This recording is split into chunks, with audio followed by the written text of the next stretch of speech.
Assalamualaikum warahmatullahi wabarakatuh.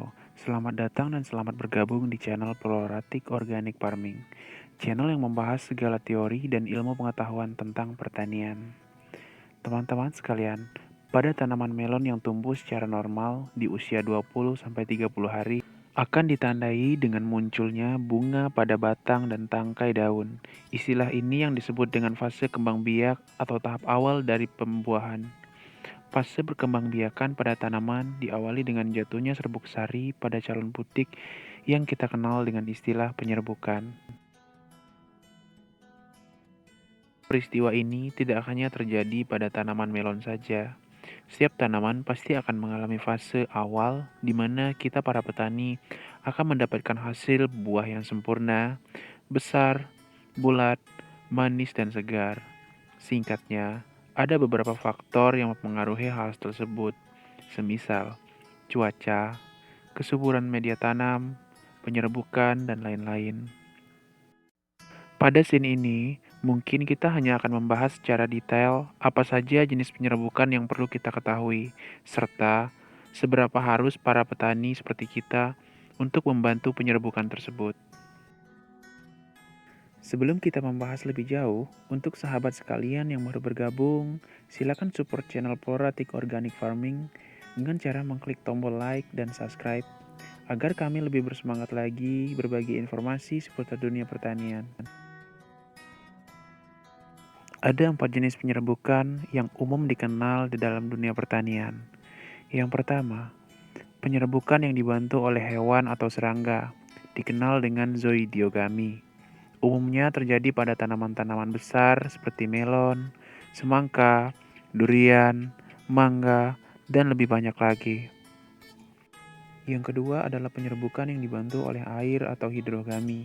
Biasa terjadi pada tanaman-tanaman air jenis hidrilla, contoh pada alga, dan tanaman-tanaman air lainnya. Yang ketiga adalah penyerbukan yang dibantu oleh angin, atau yang disebut dengan aeniogami.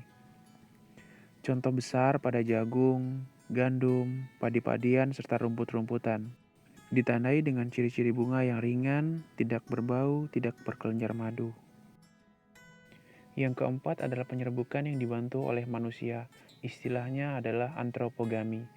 Terjadi pada tanaman-tanaman yang tidak tersentuh oleh 3 faktor di atas tadi.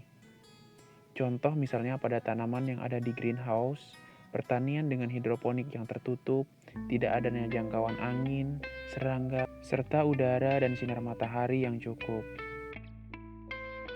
Pada tanaman melon kami berikut ini, kami menerapkan sistem organik non-hidroponik, tidak pada greenhouse atau ruangan yang tertutup.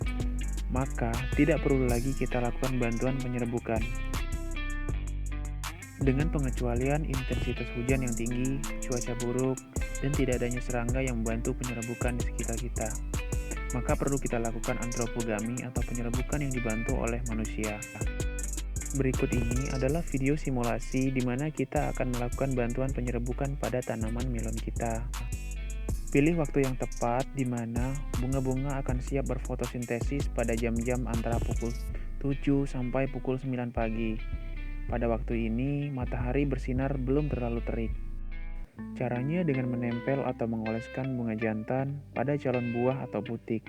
1 atau 2 bunga jantan dapat digunakan untuk 2-3 calon putik, seperti pada melon umumnya. Kita lakukan pemilihan ruas potensial pembuahan antara daun ke-7, ke-8, ke-9, dan ke-10 dengan alasan ruas tersebut dapat bekerja dengan optimal, gampang besarnya, dan menghasilkan ukuran buah yang produktif. Sistem penyerbukan bantuan semacam ini hanya perlu dilakukan untuk greenhouse tertutup, yang dimana tempat itu tidak ada serangga atau lebah yang membantu penyerbukan. Kecuali sengaja ditebar lebah untuk membantu penyerbukan di dalam greenhouse tersebut. Sekian video dari kami. Wassalamualaikum warahmatullahi wabarakatuh. Salam organik.